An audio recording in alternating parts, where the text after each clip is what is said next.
Ödev yaparken yapay zekanın kullanımı problem çözme becerilerini, eleştirel ve analitik düşünmenin gelişimini engeller, kalıcı öğrenmeyi zorlaştırır. Bilgiye ulaşırken yeterince çaba sarf edilmediği için sorumluluk alma, emek harcama gibi becerileri zedeler. Çocuğu tembelliğe ve sorgulamadan kabul etme davranışlarını iter. Çok fazla tabletle oynadığı için ebeveynler tarafından uyarılan bir çocuğun her gün saatlerce televizyon izleyen veya telefonla ilgilenen ebeveynleri varsa elbette çocuk söylenenden ziyade gördüklerini uygulamaya geçirecektir. Bu konuda çocuklara rol model olmak gerekir. Teknoloji kullanımına kısıtlama koyulacağı zaman çocukla birlikte kuralları belirlemek, yani işe çocuğu da dahil etmek, çocuğun kendisini kısıtlanmış hissetmemesini sağlar. Örneğin günlük bir saat televizyon izlemesi gerektiğini ve neden bir saatten fazla izlememesi gerektiği birlikte tartışıldıktan sonra televizyonu ödevlerden önce mi, sonra mı, yemekten sonra mı olacağına karar verebilirsiniz. Birlikte televizyon izlemenin zararları ve faydaları ile ilgili bir liste oluşturabilirsiniz. Böylece çocuğun farkındalığı da artmış olacaktır. Teknoloji kullanımına sınır koyulduğunda genellikle çocuklar internet olmadan ne yapacaklarını bilemezler ve canlarının sıkılmasından yakınırlar. Bu duruma karşılık ebeveynler de çocuklara çok cazip olmayan şeyler sunarlar.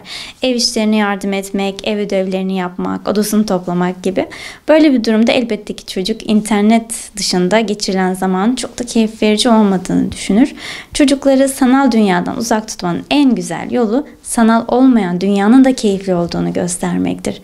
Çocukların kendi ilgi ve zevklerine yönelik hobiler edinmesi, evde uğraşabilecekleri hobilerin olması onları teknoloji bağımlılığından koruyacaktır. Belirli gruplarla eğlenebileceği, ortak bir aidiyet geliştirebileceği kurslara gitmesi veya hobilerinin olması çocuğun gerçek arkadaşlar edinmesini sağlar. Bu bir koruyucu faktör oluşturur. Dikkat edilmesi gereken bir başka konuysa bireysel teknolojik aletler. Çocuklara lise çağından önce bireysel olarak kullanabilecekleri teknolojik cihazlar zorunlu olmadıkça verilmemelidir. Verilen cihazlar ortak kullanıma açık olmalıdır. İçerikler ebeveynler tarafından kontrol edilmelidir. Çocuklara kullanmaları için teknolojik alet verdiğimizde ise nasıl kullanılması gerektiği anlatılmalıdır.